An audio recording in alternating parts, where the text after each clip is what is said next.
I saw this tweet made by Black China about her frustrations with having to give up 3 of her cars because she doesn't get support as a single mother. The average single mother does not have the luxury of having 3 cars, let alone 2 baby daddies who actually take care of their children. I don't know what kind of sympathy Black China was looking for, but she did not get it from Black Twitter. I could see her being frustrated from losing 3 cars. If those 3 cars were sources of income for her, then that would make sense. But if she just had 3 cars sitting in her garage and they weren't like appreciated in value, then I see no reason for her to be upset. It was most likely excessive and a waste of money to begin with. What Black China does with her cars and money is her business until she tweets it expecting for us to have an opinion. My favorite opinions came from Tyga and Rob Kardashian, who father her children. According to them, Black China only sees her children 2 to 3 times a week. So what does she need child support for, basically? Now, if this is the mentality that most single mothers have, I see why a lot of men are choosing not to date us. Of course, I have to continuously remind men that there is a difference between a high-end single mother and a low-energy baby mama, and that's basically mentality. The difference is how we carry ourselves, how we raise our children, and how comfortable we are in co-parenting situations with our former partners. Coincidentally, after logging off of Twitter and onto Facebook, I see this. It shocked me because it's reposted by a single father himself. Black men who are 19 and 20 years old are already in relationships with single mothers. A young childless man should not have to be a stepdaddy that early in life. Don't ever prioritize ready-made families over starting your own. My initial response to that was everyone should mind their business. It's a lot of misguided people of all ages who meet other people who want to help them have better lives. And it's okay to be a stepdad, and it's also okay to be a biological dad. Whichever dad you want to be, do a good job at it and make sure you're happy while doing so. The end. Then I began to think about my own situation with my son, and I started to see it from a male's perspective. And so I agree with the statement to some degree, especially once I started thinking about my son's father, who was 22 when he got married to a woman who already had 3+ children. One illegitimately, one she put up for adoption, and the others from a previous marriage. She was also 10 years older than him, and he was her second husband. He was too young to get married to begin with and was way too young to become a stepdad. Fast forward to now, he and I both turned 42 this year. Our son is 4 in May, and he has never met his father. His father encouraged me to put a baby we planned that came too soon up for adoption because he wanted to be for the streets. And I'm assuming he learned that from his now ex-wife. When I was dating him, she was estranged, promiscuous, and entertaining other men. The indication that she has always been promiscuous comes from the amount of baby daddy she has. By the time I met my son's father, that number was 3. Meanwhile, the 2 of them do not have any children together. After 15 years of marriage, she was everybody's baby mama but his. The $264 a month I get in child support is laughable and damn cringeworthy. He should have chose the streets at 22 instead of choosing the streets at 38. He had his entire life ahead of him. He didn't belong with a single mother of 3+ children at 22 years old. He would have been a better man had he made a better choice in woman at such a young age. He should have focused more on his education and his finances instead of entertaining her and her issues and what was happening in her life. A lot of single mothers, whether they are divorced or not, look to men like my son's father because of desperation, because nobody inside of their age group will date them if they themselves don't have children.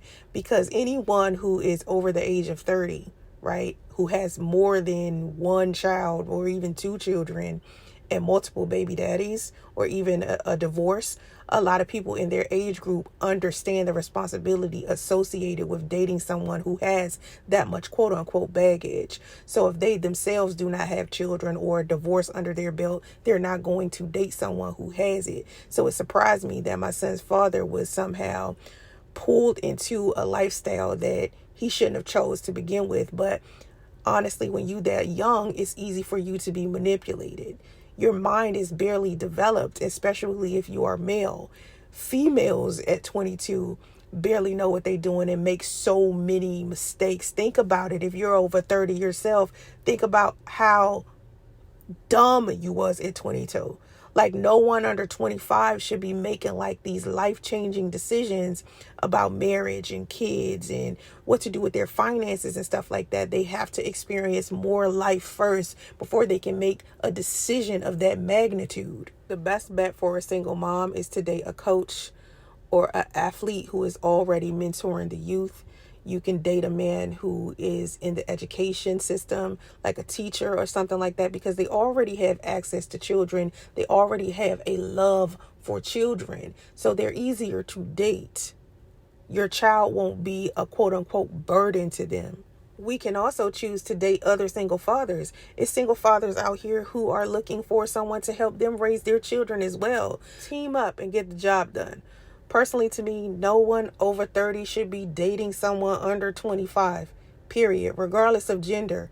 But no man who is under 25 should be dating someone who has children, and women as well. If you under 25 and you're dating someone who has a shit ton of kids, or even if they got one kid, think long and hard about whether or not you ready to be a step parent. It should be something that you should logically opt out of. There is nothing wrong with you as a man wanting to start your own family. It takes a special kind of man to be a stepfather.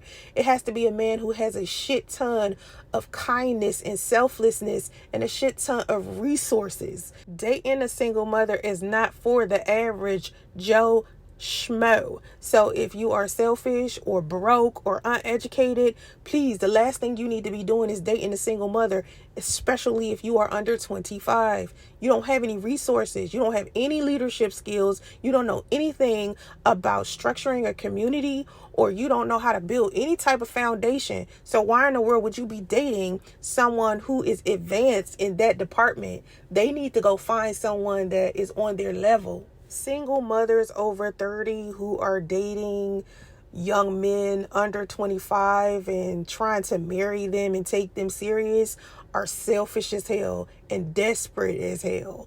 So as a young man, my suggestion to all of y'all, do not date single mothers.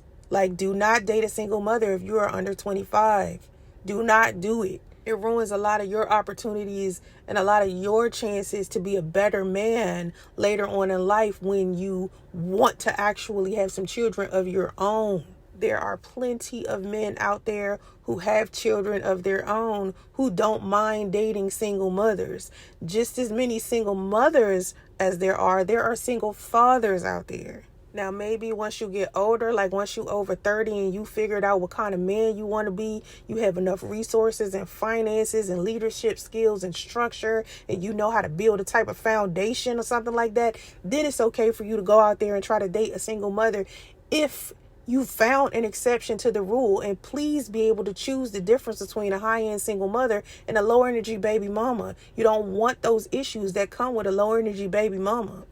Learn how to decipher the difference between a good woman and a bad woman. It's too many men out here who are confused in that department, and they're choosing the wrong women to attach themselves to. You out here thinking a woman is a good woman because of a whole bunch of shallow reasons, and then you realize she not what she was cracked up to be at all. If she isn't helping you grow, if she isn't helping you improve, if she is draining you and not pouring into your cup the same way you are pouring into hers, do not date her. And please stop dating women who are significantly older than you if you are under 25, because we are on a whole nother level intellectually and can easily manipulate you because you are underdeveloped. Any woman who wants to date a man who is under 25 got some serious issues and is up to some conniving, deceptive shit. No woman in her right mind is going to feel comfortable with dating a man who is significantly younger than her, because you don't match intellectually. Mentally, y'all not on the same level. As a woman, if you want to be promiscuous, be promiscuous. That's your choice for you. I'm not knocking any woman who decides that. If you want to have a whole bunch of baby daddies, I can't knock you. That's what you want to do with your life. It doesn't make you any less of a woman. But what does make you less of a woman is you seeing someone who doesn't understand the consequences of the decisions that you have made, and then you try to pull them into your mess because misery loves company. That's when it